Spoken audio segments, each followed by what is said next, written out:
आप सब लोग जानते हैं कि हमारी बॉडी 70% पानी से बनी है, इसीलिए हमें पानी पीना बहुत ज्यादा जरूरी है। हमें दिन भर में कम से कम 3 से 4 लीटर पानी पीना बहुत जरूरी है। लेकिन क्या आपको पता है कि आपका ब्रेन किस चीज से बना है? हमारा ब्रेन 70% फैट्स से बना है। इसीलिए जिस प्रकार से हर एक व्यक्ति को 3 से 4 लीटर पानी पीने के लिए कहा जाता है, हर एक व्यक्ति को अच्छी मात्रा में फैट्स का सेवन करना भी बहुत जरूरी है।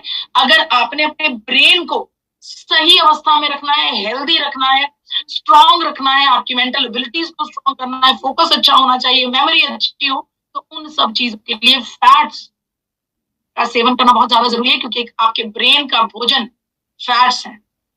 देखिए, अगर तेलों की बात करते हैं तो तेलों में बहुत सारे फैटी एसिड्स पाए जाते हैं, ओमेगा 3, ओमेगा 6, ओमेगा 9, जिसकी वजह से तेलों का उपयोग करना बहुत ज्यादा जरूरी है। लेकिन आजकल तो व्हाट्सएप यूनिवर्सिटी ने हंगामा मचाया हुआ है पूरे भारत में।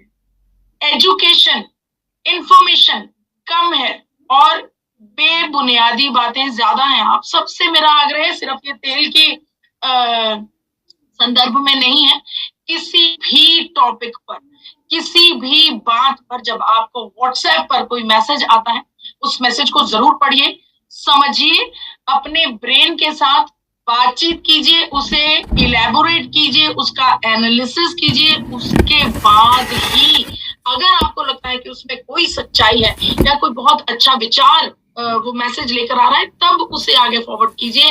यूं ही बिना सोचे समझे कुछ आपने पढ़ लिया, आपको इमोशनली उससे अटैच हो गए, हालांकि वो चीज सही हो या ना हो, तो हम उसे फॉरवर्ड कर देते हैं। ये चीज पूरे भारत में फैल जाती है और कहते हैं कि जब कोई चीज बार बार बोली जाती है तो वो सच लगने लगती है। इसी प्रकार से हमारी व्हाट्सएप यूनिवर्सिटी में बार बार ऐसे अनेकों मैसेजेस आते हैं कि हमें रिफाइंड ऑयल का सेवन नहीं। बड़ा ही सरप्राइज्ड, बड़ी डिफरेंट ये बात है कि हमें रिफाइंड ऑयल का सेवन नहीं करना चाहिए। तो इसका मतलब क्या हुआ? इसका मतलब ये हुआ कि हमें रॉ तेल का सेवन करना चाहिए, उसे रिफाइनिंग का मतलब क्या होता है? रिफाइनिंग का मतलब होता है किसी एक तत्व को साफ सुथरा करके अलग अलग प्रोसेसेस से निकाल के ऐसी स्थिति में ले आना कि वो एडिबल हो जाए, वो खाने पीने के योग्य हो जाए। तो जब हम तेलों की रिफाइनिंग ही नहीं करेंगे, तेलों को साफ सुथरा ही नहीं करेंगे, तो फिर इसका मतलब तो यही है कि तेलों को उनके सभी जो भी ऐसे पार्टिकल्स जो हमें अंदर नहीं करने चाहिए, हमारी बॉडी के अंदर नहीं जाने चाहिए, इम्प्योरिटीज होती हैं, बहुत सारी चीजें तेलों में पाई जाती हैं, जिन चीजों का हम तेल निकालते हैं, कई बार डर्ट होता है उसमें। अगर उसको रिफाइन नहीं करेंगे तो वो तेल पीने के योग्य कैसे हो? और आपको बताना चाहती हूँ कि आजकल तेलों की रिफाइनिंग के लिए गवर्नमेंट ऑफ इंडिया ने एक खास रूल्स एंड रेगुलेशंस हिदायत किए हैं FSSAI के द्वारा। ये बात कही गई है कि अगर हम तेल रिफाइन कर रहे हैं तो उसकी पर्टिकुलरिटीज कौन सी होनी चाहिए, किन चीजों का ध्यान रखना चाहिए, तेल इस प्रकार से रिफाइन हो कि उसके न्यूट्रिएंट्स लॉस ना हो। तो अगर तेल अच्छी रिफाइनरी में रिफाइन हो रहा है, अच्छी फैक्ट्री में बन रहा है जहां पर साफ सुथरा माहौल है, बहुत अच्छे तरीके से बिना किसी केमिकल के तेल को बनाया जा रहा है, तो वो तेल बहुत अच्छा है। और इनफैक्ट हमें रिफाइंड तेल ही खाना चाहिए, क्योंकि रिफाइंड तेल ही खाने योग्य होता है। जी हाँ, इसके अलावा बहुत बार अखबारों में इस बात की चर्चा हुई है कि रिफाइंड ऑयल्स हमारे खाने के लिए एकदम सेफ है। ये बात द हिंदुस्तान टाइम्स जैसे अखबार में 2019 में छापी गई, जिसमें एक बहुत बड़े चेयरपर्सन जो कि RBN प्रसाद है, उन्होंने साइंटिफिक पैनल के एक चेयरपर्सन है जिन्होंने इस बात की चर्चा की। तो अब ये तो डाउट क्लियर हो गया कि हमें तेल का तो सेवन करना चाहिए, हमें फैट्स की जरूरत है। अब सवाल ये उठता है कितना और कैसा। कितने का जवाब में मैं आपको ICMR और NIM की ये स्टेटमेंट दिखाना चाहती हूँ, जिसमें मेडिकल इंस्टीट्यूशंस द्वारा रिसर्च के बाद, बड़े बड़े एसोसिएशंस के द्वारा खूब लंबी रिसर्च करके, साइंटिफिक स्टडीज करके ये फैसला निकाला गया है कि एक आम व्यक्ति जो सेडेंटरी लाइफस्टाइल जी रहा है, यानी कि जो बिस्तर पर पड़ा है, पेशेंट है, उसका का भी हम सोच सकते हैं, तो उस व्यक्ति को किसी भी हाल में 25 ग्राम फैट्स का सेवन करना बेहद ज्यादा जरूरी है।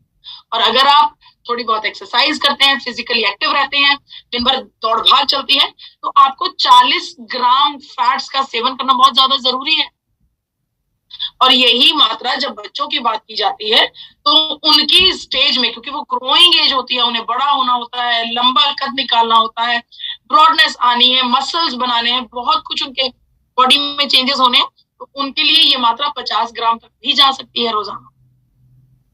तो आपको एवरेज पता लगा कि हमें fats per day sedentary lifestyle वाले व्यक्ति के लिए 25 ग्राम, अगर आप दौड़ भाग करते हैं तो आपके लिए 40 ग्राम, और बच्चों को अगर 50 ग्राम तेल भी, 50 ग्राम फैट्स भी डेली दिए जाएंगे, इसमें कोई भी दिक्कत नहीं, बल्कि ये उनके लिए जरूरी है, उनके ब्रेन के लिए, उनकी ग्रोथ के लिए जरूरी है।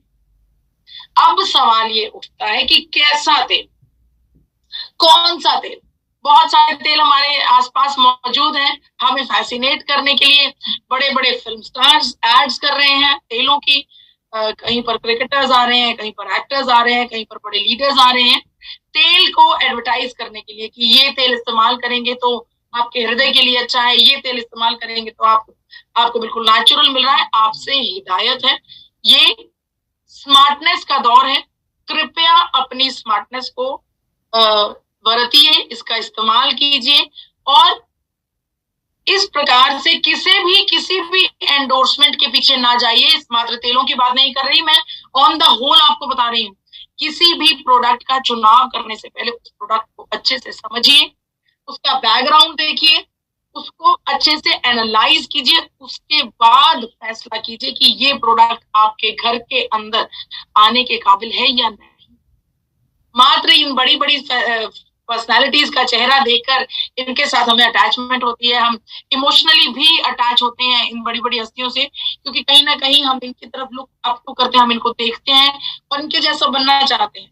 लेकिन आपको बता दूं, देखा गया है कि जो लोग, जो बड़ी बड़ी पर्सनालिटीज जिन प्रोडक्ट्स का एडवर्टीजमेंट करते हैं, जिनको एंडोर्स करते हैं, उनका सेवन खुद नहीं करते हो, ज्यादातर ये बात देखने को मिली है। तो आप सबसे आग्रह है कि आप भी अपने परिवार के लिए किसी भी प्रोडक्ट का चुनाव करने से पहले बेहद अच्छे से उसे जांच लें और परख लें। अब बाजार में बहुत सारे तेल हैं, सरसों का तेल, कच्ची घानी का तेल, cotton seed oil, mustard oil हम ऑलरेडी बोल चुके हैं, तिल का तेल, नारियल का तेल, आजकल तो भंडार लगा हुआ है।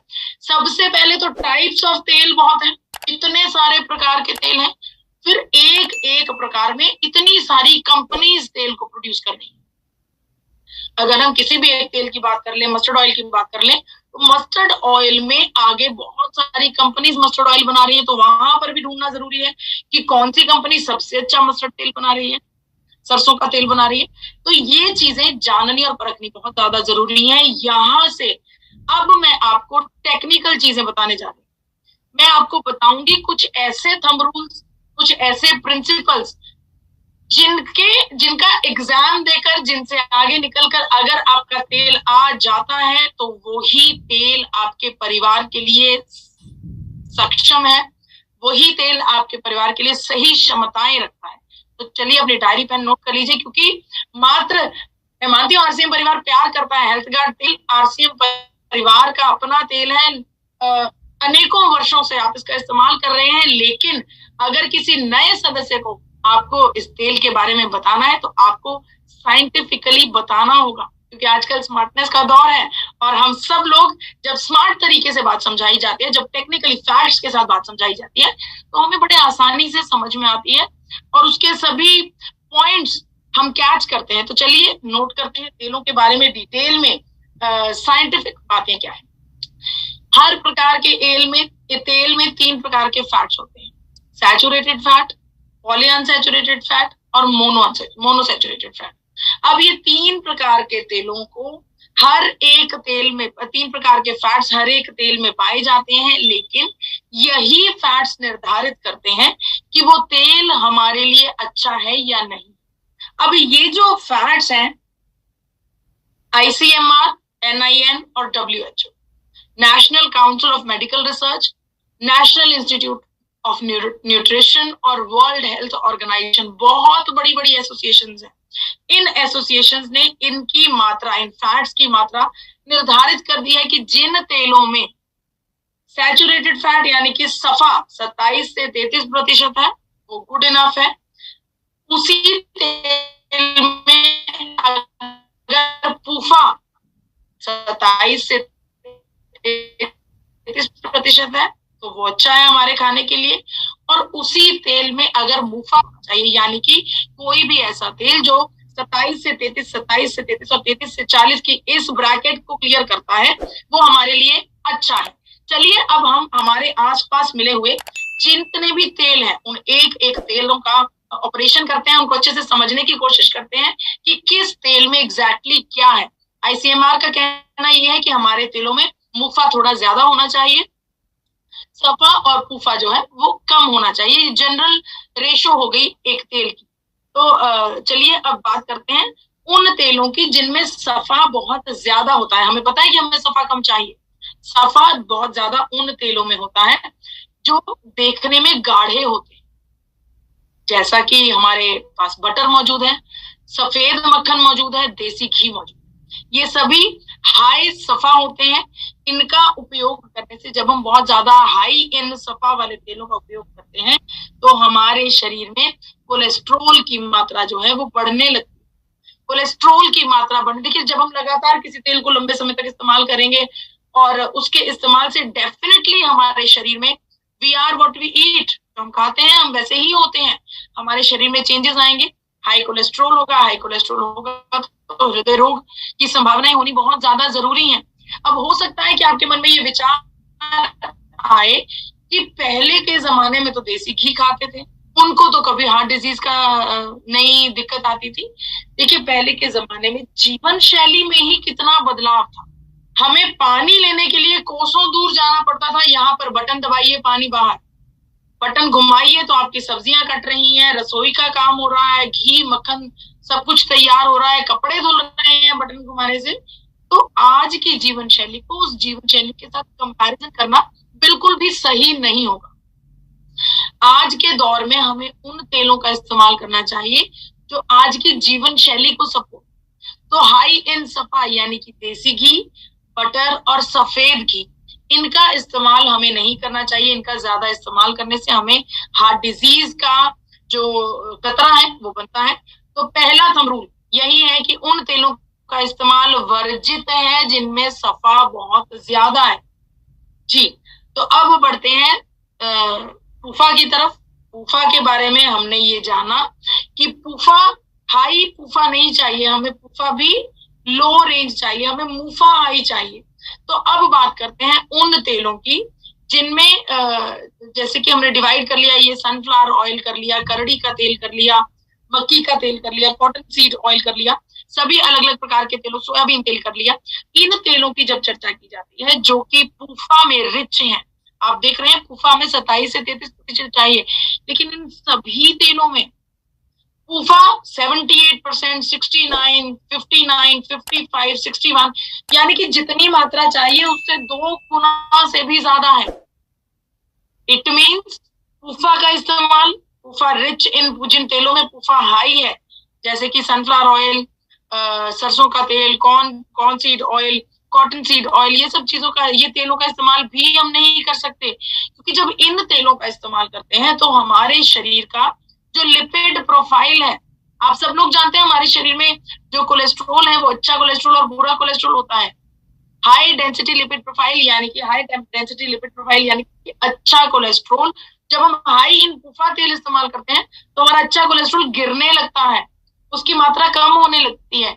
लेकिन जब हम पूफा रिच खूब सारी मात्रा वाले तेलों का इस्तेमाल करते हैं जिनमें पूफा बहुत ज्यादा होता है, तो हमारा जो एलडीएल है, जो बुरा कोलेस्ट्रोल है, वो भी कम होने लगता है। तो बेसिकली हमारे शरीर के अंदर अच्छे और बुरे दोनों कोलेस्ट्रोल की कमी आने लगती है, जो हमारे लिए खतरनाक हो सकती है। इसकी वजह से हमें भविष्य में अर्थराइटिस का सामना करना पड़ सकता है। घुटनों का दर्द, हड्डियों जोड़ों में दर्द, अर्थराइटिस का जो पेन है, इन्फ्लेमेशन हो सकती है हमारे शरीर में, जिसकी वजह से बहुत सारी बीमारियां पैदा होती हैं। आपको बताना चाहती हूँ कि सूजन की वजह से, इन्फ्लामेशन की वजह से करीब करीब 80% बीमारियां इस सूजन से होकर ही पैदा होती हैं। तो दूसरा थंब रूल, हमें उन तेलों का इस्तेमाल नहीं करना जो हाई इन पूफा हो, जिनमें पूफा ज्यादा हो। चलिए बढ़ते हैं अगली तरफ। अब हमने लिए सरसों का तेल, कनोला ऑयल और ऑलिव ऑयल, इनकी भी चर्चा कर लेते हैं। इन तेलों में हम ये जानते हैं कि हमें उन तेलों की जरूरत है, वो तेल हमारे लिए अच्छा है जिनमें मुफा हाई है, मुफा ज्यादा है। अब अगर सरसों के तेल की बात करें तो उसमें तो 68 है, करीब करीब 70। कनोला ऑयल की बात करें तो उसमें 62 है। ऑलिव ऑयल की बात करें तो उसमें 73 है। लेकिन ICMR, NIN और WHO ने ये बताया कि वो वाले तेल उतना मुफा हमें चाहिए जो 33 से 40%। एक बार फिर से जब इन तेलों को हम देख रहे हैं, इनकी डिटेल जांच कर रहे हैं, तो इन तेलों का जो मुफा है वो जरूरत से कहीं ज्यादा है। चलिए इन तेलों को हम एक एक करके पढ़ते हैं, एक एक करके समझने की कोशिश करते हैं, क्योंकि मुझे इस बात का एहसास है कि भारत में बहुत से लोग सरसों के तेल का इस्तेमाल करते हैं, बहुत से लोग कनोला ऑयल भी इस्तेमाल करते हैं, ऑलिव ऑयल की तरफ भी चलन बहुत चल रहा है। सबसे पहले बात करते हैं मुफा की, मस्टर्ड ऑयल की, सरसों के तेल की। हम सब जानते हैं कि जो सरसों का तेल है उसमें मुफा बहुत ज्यादा होता है, करीब करीब 70 होता है। मुफा ज्यादा होने की वजह से हमारे शरीर का जो पूरा कोलेस्ट्रोल है वो कम होने लगता है, हमारे शरीर में इफेक्ट आने लगता है। लेकिन इसके लिए इस तेल में एक बड़ी कंट्रोवर्सी अभी रिसेंट ईयर्स में सामने आई है। इसमें यूरिसिक एसिड पाया जाता है। सरसों के तेल में यूरिसिक एसिड की मात्रा 35% से 55% पाई जाती है भारतीय सरसों के तेल में। अब आप पूछेंगे कि ये यूरिसिक एसिड क्या है जो 35 से 55% पाया जाता है। यहाँ पर आपके सामने में FSSAI द्वारा जारी की गई इस खबर को दिखाना चाहती हूँ।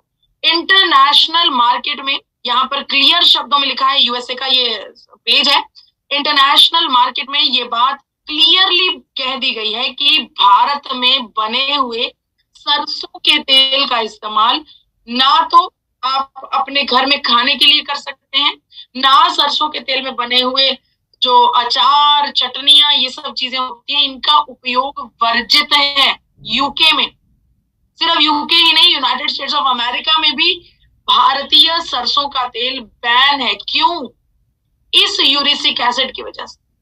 ये यूरिसिक एसिड जो भारत के तेलों में 35 से 55% में मिलता है, ये यूरिसिक एसिड कार्सिनोजेनिक होता है, हमारे शरीर में कैंसर पैदा करने की क्षमताएं रखता है। वो यूरिसिक एसिड जो हमारे शरीर में, हमारे तेलों में अगर 5% से ज्यादा हो तो खतरनाक हो सकता है। 5% से कम यूरिसिक एसिड हमारे शरीर में एब्जॉर्ब हो सकता है, वो हमें कोई हानि नहीं पहुंचाएगा। मात्रा में यूरिसिक एसिड हमें कैंसर की तरफ लेकर चलता है। इंटरनेशनल मार्केट में भारत में बने हुए तेलों पर बड़ा बड़ा बॉटल्स को तभी एक्सपोर्ट किया जाता है जब, यहाँ आप देख पा रहे होंगे बॉटल में 100% मस्टर्ड ऑयल के नीचे लिख रखा है एक्सटर्नल यूज ओनली, यानी कि इसको हृदय पर, आपके अपने बालों पर मसाज करने के लिए, बॉडी पर मसाज करने के लिए इस्तेमाल कीजिए, खाने के लिए नहीं। इंटरनेशनल मार्केट में भारतीय सरसों के तेल का रसोई घर में घुसना भी वर्जित है। यहाँ पर आपको इंडिया की बात बताती हूँ, इंडिया में भी अनेकों बार अखबारों में ये बात आ चुकी है कि सरसों का तेल जिसका इस्तेमाल हम भारत की ज्यादातर रसोइयों में करते हैं, उसका इस्तेमाल करने से हार्ट अटैक की संभावनाएं हो सकती है। यहाँ पर क्लियर शब्दों में लिखा गया है कि जो लोग सरसों के तेल का इस्तेमाल करते हैं उनमें बहुत ज्यादा चांसेस होते हैं गॉल ब्लैडर कैंसर होने के। यूरिसिक एसिड सीधे तौर पर हमारे शरीर में कैंसर के जो सेल्स होते हैं उनको एक्टिवेट करने में एक बड़ा कदम, एक बड़ा रोल अदा करता है। तो यहाँ पर रूल नंबर 3, सरसों के तेल का उपयोग हमें अपने घर में नहीं करना। मैं ये मानती हूँ कि हमारे पुश्तों से सरसों का तेल का इस्तेमाल किया जा रहा है, लेकिन अब साइंस का जमाना है, फैक्ट्स का जमाना है, दुनिया में सरसों के तेल का उपयोग नहीं किया जाता।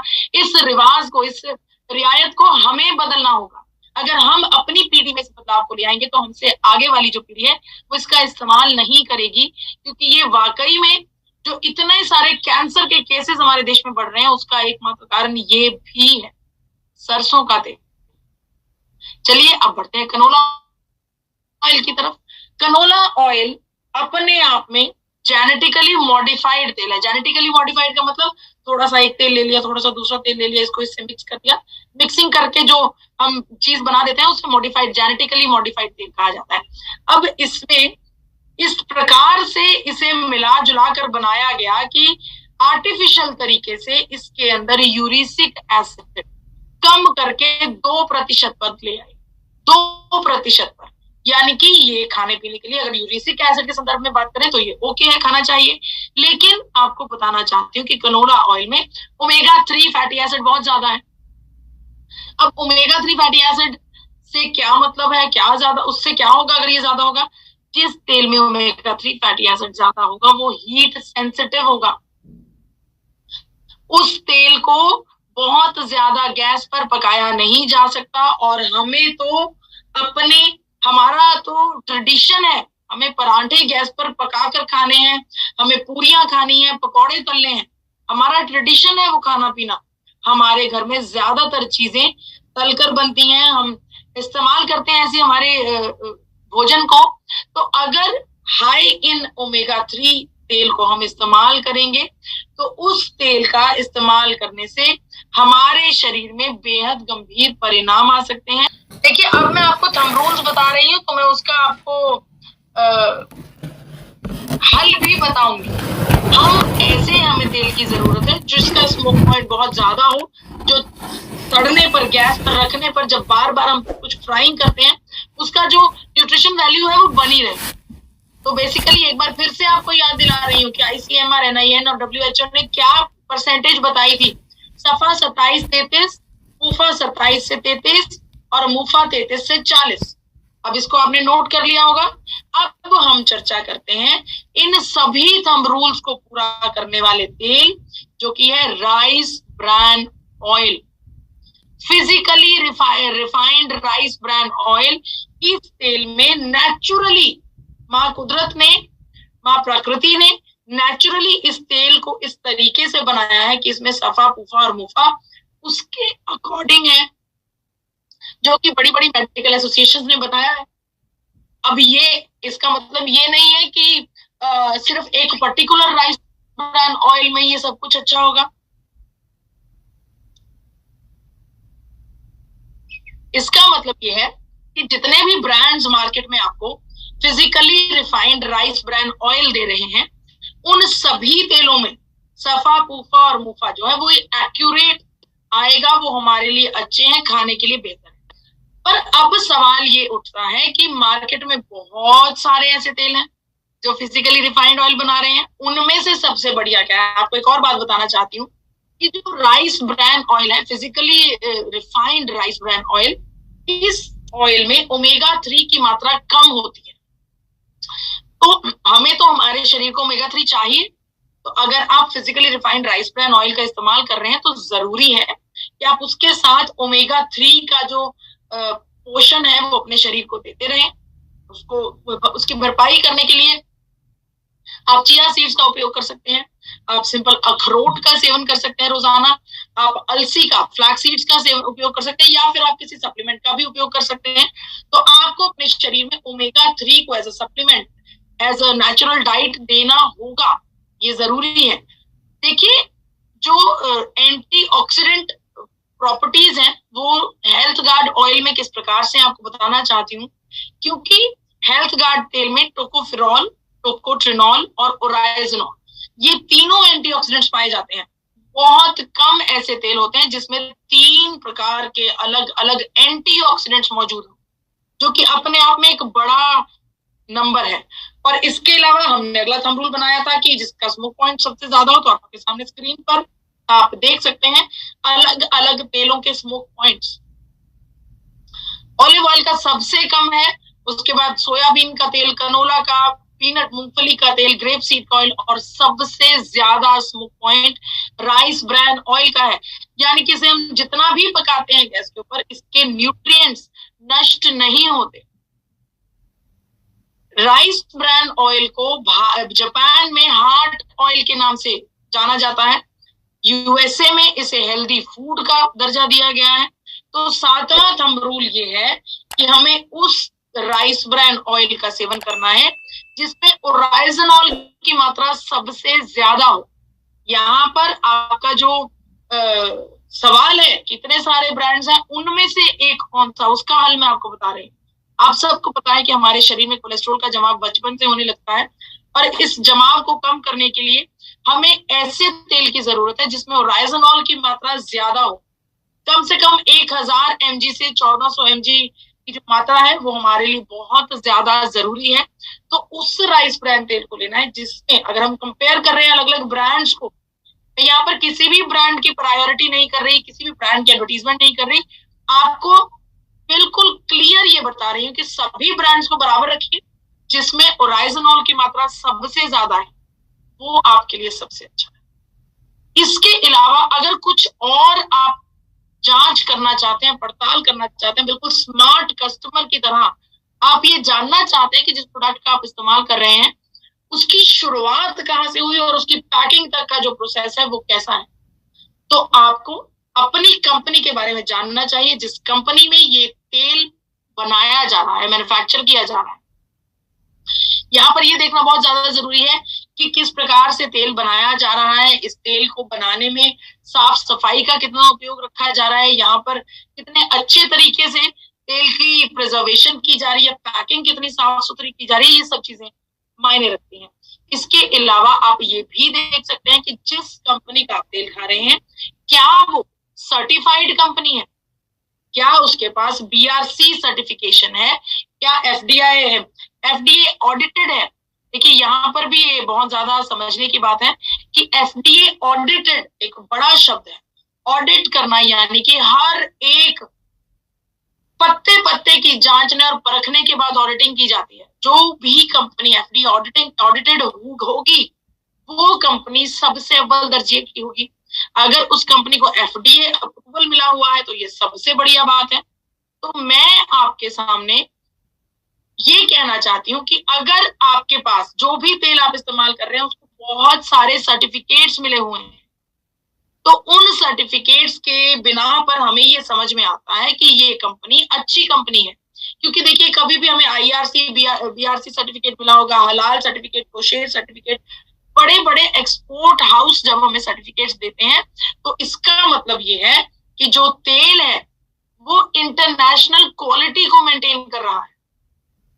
और आपको बहुत गर्व से मैं बताना चाहती हूँ कि आपकी अपनी company AP Organics international market में, जी हाँ, यूएसए, न्यूजीलैंड, ऑस्ट्रेलिया जैसे बड़े बड़े देशों में हेल्थ गार्ड ऑयल की एक्सपोर्ट करता है, हेल्थ गार्ड ऑयल को एक्सपोर्ट करता है और आपके सभी थंब रूल्स को क्लियर करता है। एपी ऑर्गेनिक्स में बना हुआ फिजिकली रिफाइंड हेल्थ गार्ड